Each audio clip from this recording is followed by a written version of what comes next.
আচ্ছা, ক্ষমতার খেলায় জিততে হলে শুধু শক্তি থাকলেই কি চলে? না, আসল জিনিসটা হলো কৌশল। আর ইতিহাসের সবচেয়ে সফল মানুষগুলো তারা কিভাবে সবসময় এক ধাপ এগিয়ে থাকত, চলুন আজ আমরা সেই রহস্যগুলোই একটু ঘেঁটে দেখি। এটা কি খেয়াল করেছেন যে কিছু মানুষ যেন সবসময়ই তরতর করে এগিয়ে যায়, আর অন্যদিকে কিছু মানুষ যতই চেষ্টা করুক না কেন কেমন যেন পিছিয়ে পড়ে? এর কারণটা কিন্তু সবসময় কঠোর পরিশ্রম বা প্রতিভা নয়।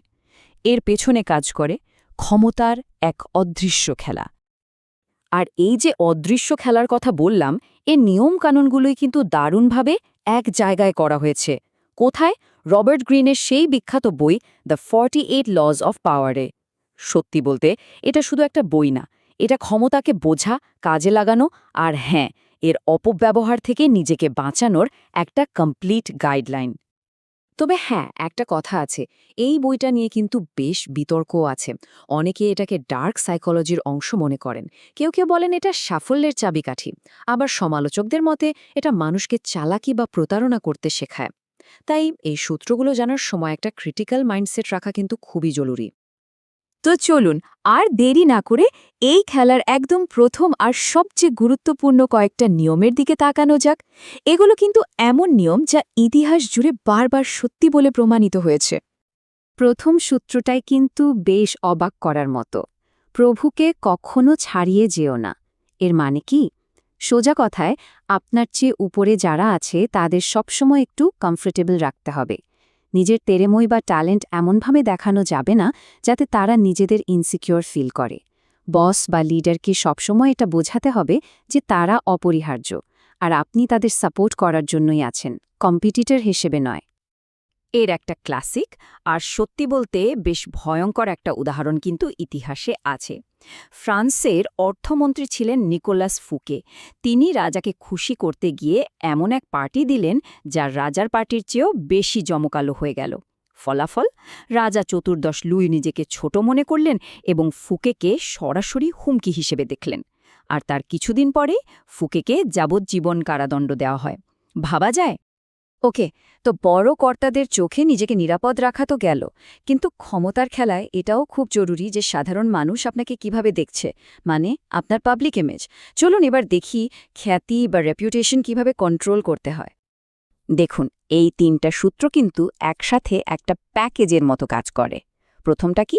প্রয়োজনের চেয়ে কম কথা বলুন, এতে আপনাকে অনেক রহস্যময় আর জ্ঞানী মনে হবে। দ্বিতীয়টা, খ্যাতির ওপর অনেক কিছু নির্ভর করে। রেপুটেশন হলো আপনার ক্ষমতার ভিত্তি, এটাকে জীবনের বিনিময় হলেও রক্ষা করতে হবে। আর শেষে, যে কোনো মূল্যে মনোযোগ আকর্ষণ করুন, কারণ ভিড়ের মধ্যে হারিয়ে গেলে তো চলবে না, তাই না? যা চোখে পড়ে না তার তো কোনো দামই নেই। আচ্ছা, নিজের ইমেজ তো তৈরি হলো, এবার পরের ধাপে যাওয়া যাক। কিভাবে সক্রিয়ভাবে অন্যদের প্রভাবিত করা যায় সেই কৌশলগুলো এবার একটু দেখি। সূত্র ১৩ একটা দারুণ কাজের জিনিস শেখায়। ধরুন কারো কাছে সাহায্য চাইবেন। এখন আপনি যদি তার দয়া বা করুণার উপর ভরসা করেন, তাহলে কাজ হওয়ার সম্ভাবনা খুব কম। মানুষ পুরনো উপকার সহজেই ভুলে যায়। এর চেয়ে অনেক বেশি কার্যকর হল তার নিজের স্বার্থের কথা বলা। তাকে বোঝানো যে আপনাকে সাহায্য করলে তার নিজের কি লাভ হবে। মানুষ কিন্তু নিজের স্বার্থের কথা শুনলে অনেক তাড়াতাড়ি সাড়া দেয়। এই সূত্রটা একটু বিতর্কিত, মানতেই হবে। অন্যকে দিয়ে কাজ করান, কিন্তু কৃতিত্বটা সবসময় নিজে নিন। এটা কিভাবে কাজ করে? প্রথমে ট্যালেন্টেড লোক খুঁজে বের করতে হবে, তারপর কঠিন কাজগুলো তাদের দিয়ে করাতে হবে, আর সবশেষে ফাইনাল অ্যাচিভমেন্টটাকে নিজের দূরদৃষ্টি আর জিনিয়াস হিসেবে তুলে ধরতে হবে। এর সবচেয়ে বড় উদাহরণ কে জানেন? Thomas Edison. তার নামে অনেক উদ্ভাবন রেজিস্টার করা, যার পেছনে তার পুরো একটা টিম কাজ করত। কিন্তু পৃথিবী কাকে মনে রেখেছে? এডিসনকে। এটা আসলে সময় আর শক্তি বাঁচিয়ে নিজের প্রভাব বাড়ানোর একটা সাংঘাতিক কার্যকর কৌশল। আমরা তো অনেকগুলো সূত্র নিয়ে কথা বললাম, কিন্তু এই ৪৮টা সূত্রের মধ্যে একটাকে বলা হয় আল্টিমেট বা চূড়ান্ত সূত্র, যেটা কিনা বাকি সবগুলোকে আয়ত্ত করতে সাহায্য করে। মানে কি এর মানে হলো নিজেকে কোনো একটা নির্দিষ্ট ছকে বা প্ল্যানে বেঁধে না ফেলা। আসল ক্ষমতা হলো অ্যাডাপ্টেবিলিটি, মানে যে কোনো পরিস্থিতিতে নিজেকে খাপ খাইয়ে নেওয়ার ক্ষমতা। ঠিক যেন জলের মতো, যে কোনো পাত্রে রাখলে সেই পাত্রের আকার ধারণ করে। আর এই আকারহীনতার আইডিয়াটাকে খুব সুন্দরভাবে এক লাইনে কে বলেছেন জানেন? স্বয়ং ব্রুস লি। তার সে বিখ্যাত উক্তিটা মনে আছে? Be water my friend. বন্ধু, জলের মতো হও। জল যেমন যে কোনো পাত্রের আকার নিতে পারে, ঠিক তেমনি পরিস্থিতি অনুযায়ী নিজেকে বদলে নিতে পারাই হল ক্ষমতার আসল চাবিকাঠি। এর পেছনের সাইকোলজিটা খুব সিম্পল। যখন আপনার কাজের ধরন বা আপনার পরের পদক্ষেপটা কেউ আন্দাজ করতে পারে না, তখন আপনাকে টার্গেট করাও কঠিন হয়ে যায়। প্রতিপক্ষ আপনাকে সহজে কাবু করতে পারে না।